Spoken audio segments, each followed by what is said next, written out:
What's on the docket today, Grizzly? Oh, you know, just taping, flipping, and soldering the backside of the Rocky Mountain Mural stained glass project. And I am so ready for it. I don't know if you're superstitious like me, or just a little stitious. The office, what's up? But I'm pretty sure you cannot go wrong with adding a few good luck rubs and love taps into your artwork.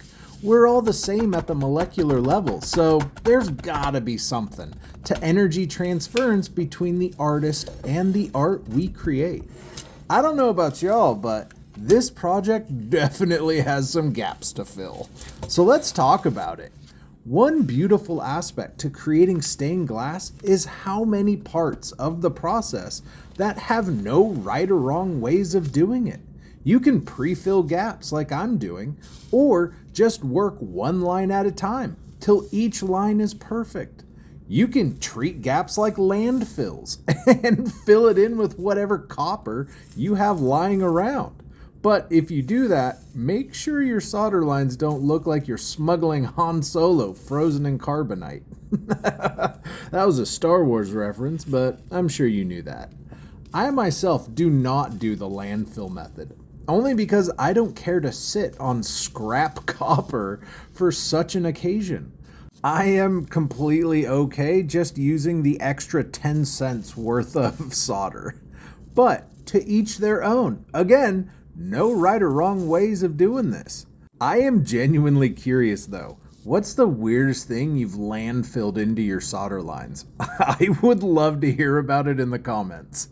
The reason I like to pre-fill gaps, at least until they're filled in, is it evens the playing field in a manner of speaking. Name of the game is bubble that solder line, and the best way to win is to start with flat surfaces. If gaps are not pre-filled, then different parts of the line will require different amounts of solder, and I'm pretty sure there's no way of knowing that ahead of time. So you'll just have to make a few extra passes. Add a bit more here, swipe off or transfer solder from there. You can make it work. Realistically though, I'd guess the difference is maybe 5 to 15 seconds worth of extra work. So it's not that big of a deal, but that's per line. And when you have 120 pieces, that's a lot of lines. Thank you so much for watching. Be sure to hit the follow button if you enjoy seeing stained glass art get created one process at a time. We're gonna be soldering for a few days, but who doesn't love a good solder sesh?